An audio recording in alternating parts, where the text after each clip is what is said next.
сега одиме со една поинаква тема, минути за сите љубители на джезот. Сашо Поповски е наш гостин, професор Сашо Поповски. Добро ви утро.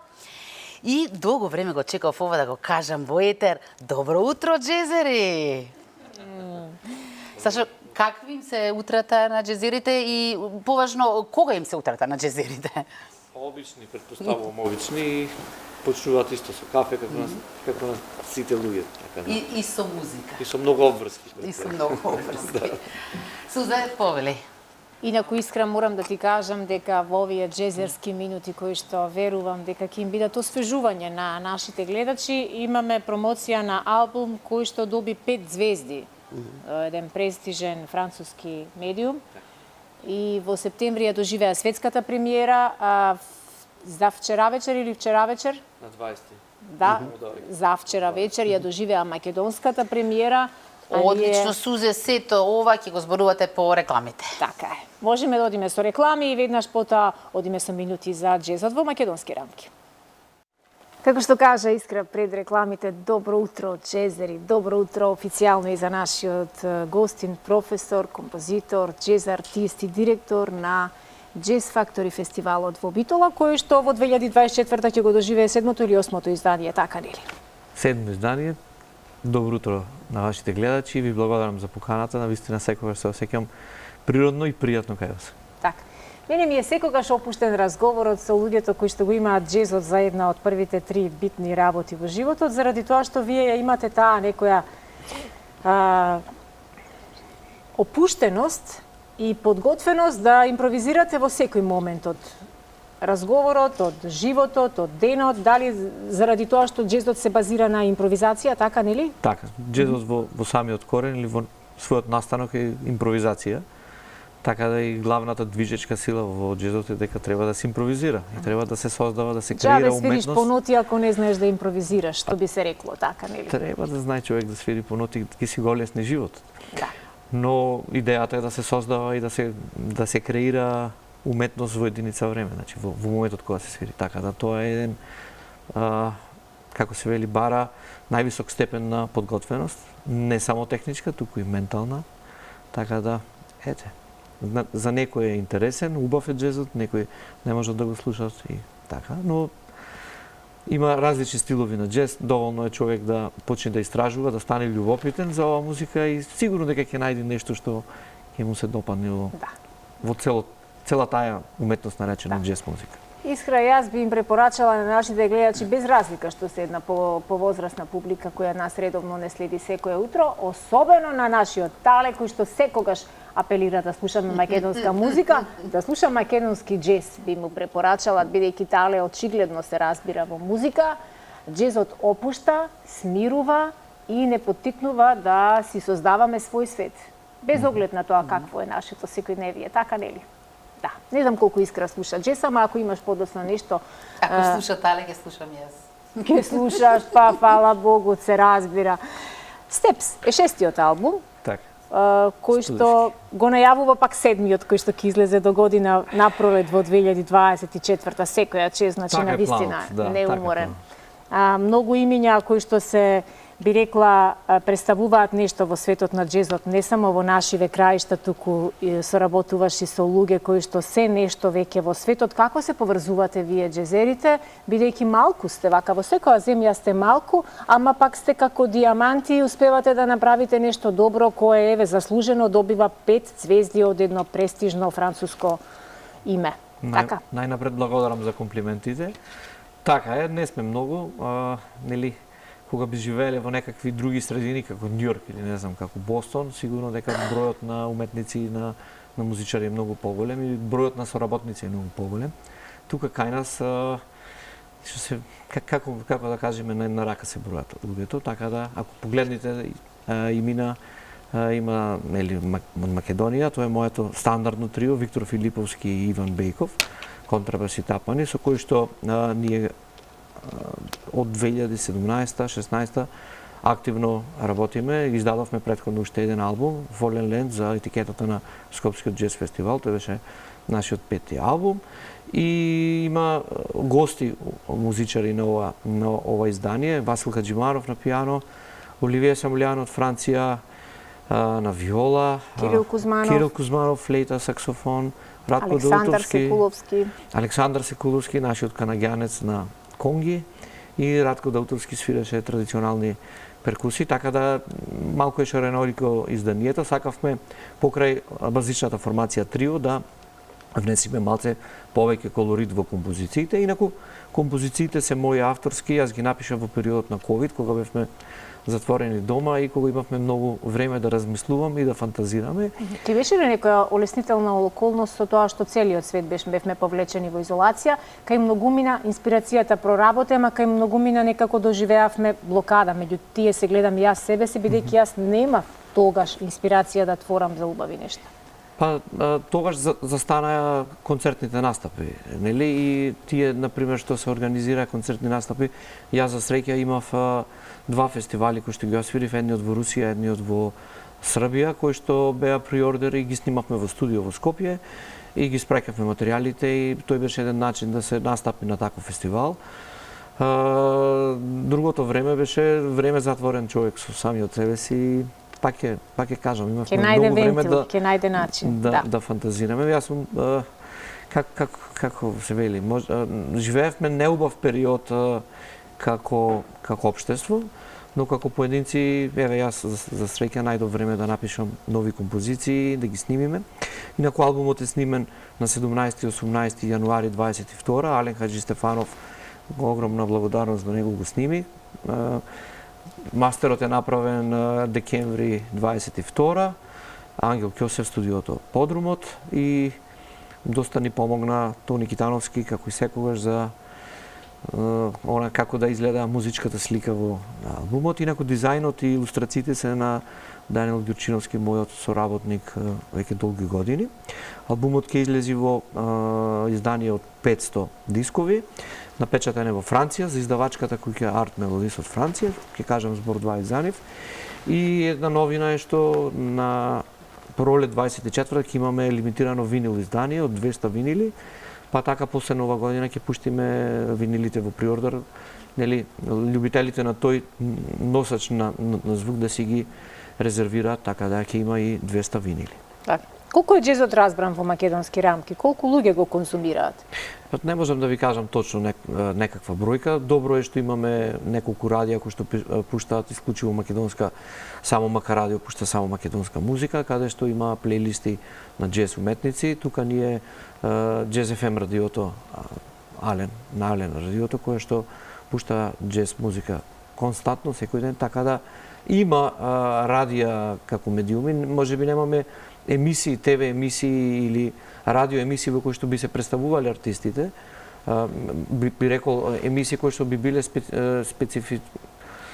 како се вика, класифицирани или само за специјални ќе биде џезот, да? Да, или па не само џезот, добро е да биде и алтернативната сцена или арт сцената која што произведува арт музика, а не популарна музика.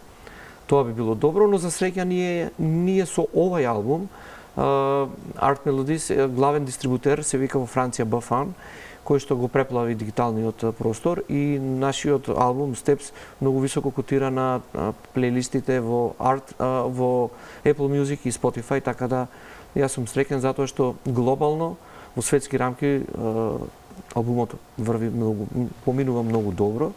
Исто кажавме на почетокот, доби 5 звезди, највисока можна оценка од Paris Move, кој што е еден магазин кој што рецензира и класифицира албуми од светски артисти, така да претходниот минатиот добивме 4 звезди за Fallen Land, сега добивме максимална оценка 5 звезди, исто светски реномирани од All About Jazz ни додели 4 звезди. Да, што ти носат овие звезди тебе? Ти носат поголема заработувачка? Заработувачка, како директна заработувачка не, но носат видливост, преку таа видливост се шири кругот на заинтересирани и стигнуваат покани за настапи по фестивали, нели?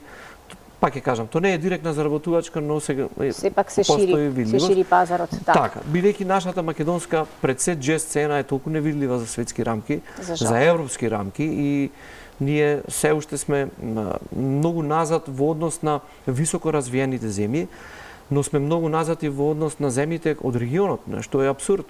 Земји како Косово, како Србија, како Албанија имаат веќе свој музички експорт, ние се уште немаме таква работа. Еве само за илустрација, српскиот музички експорт за джез и светска музика ова година имаше свој штанд на најголемата конференција музичка во светот, Вомекс.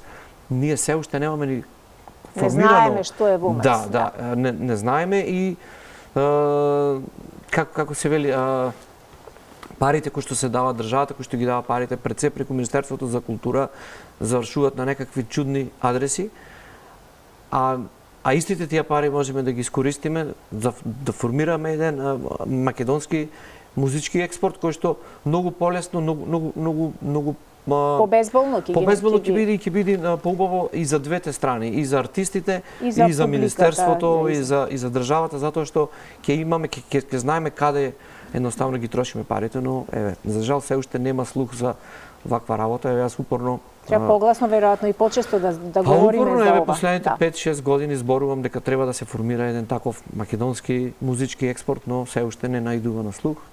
Се надевам во иднина дека ќе биде многу полесно. Дека нема да биде залудно твојот труд. Инаку Искра, овде имаме човек кој што глобално, како што свати и ти, неговата музика допира многу повеќе до светот отколку тука би рекла на овие локални наши рамки, инаку битолчанец кој живее во Скопје, работи во Штип, а изведува го почувствував по говорот, дека битолчанец, така што ве спојува не само музиката, ве спојува и потеклото. Така. Како изгледа твојот ден со оглед на тоа што предаваш како професор на Универзитетот во Штип? Да, на Универзитетот Гоце Делчев во Штип, професор на джез одделот од 2008 година.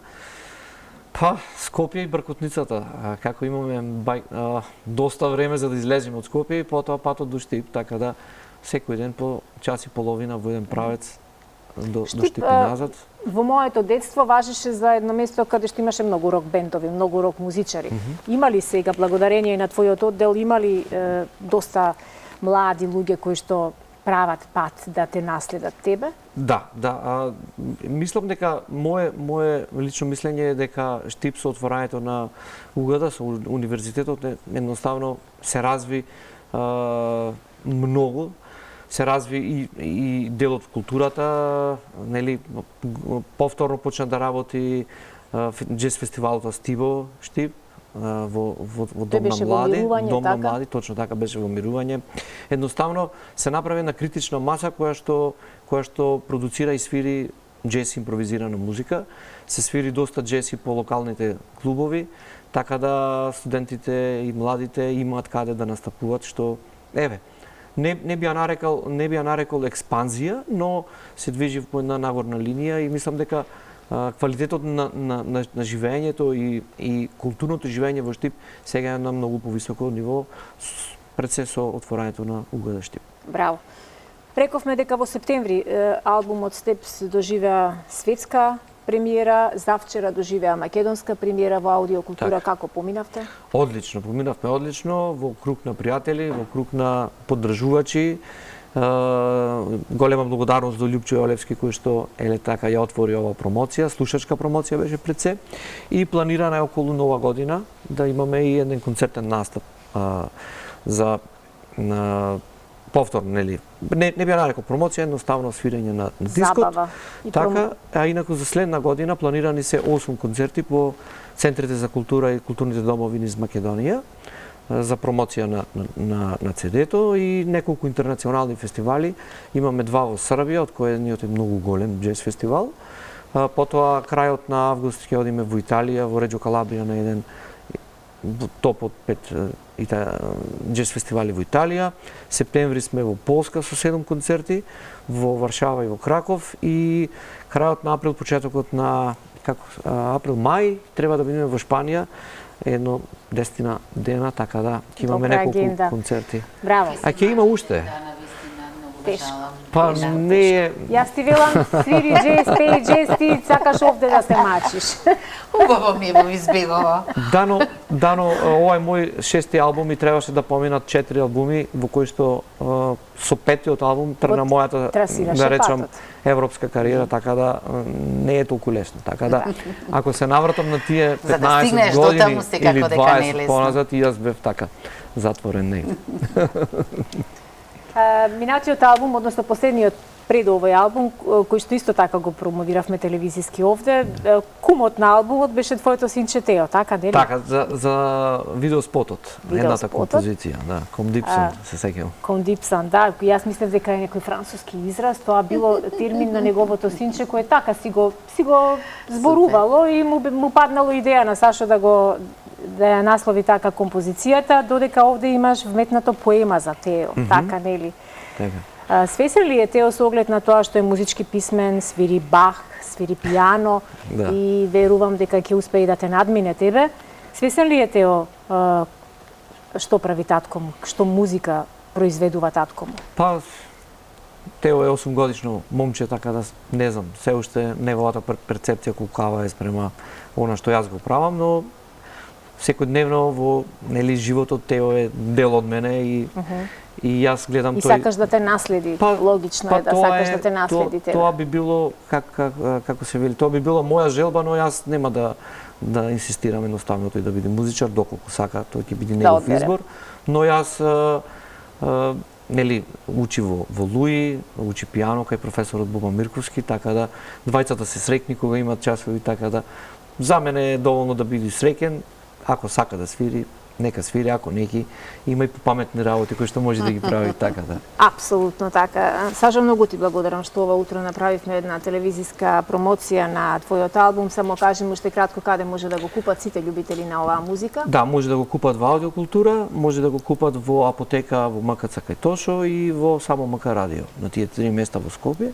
И се разбира, плочите ќе бидат исто достапни на овие 3 места, но од пролет 2024. Многу среќа посакувам и да се реализира агендата зацртана за 2024, многу успеси и многу повеќе музичари на нашата джез сцена. Посакувам како и Министерството да има што повеќе слух за вашите барања. А сега да го погледнеме кратко видеото кое всушност беше и промо видео за овој албум и веднаш потоа Искра ќе ви ги сервира сите останати содржини.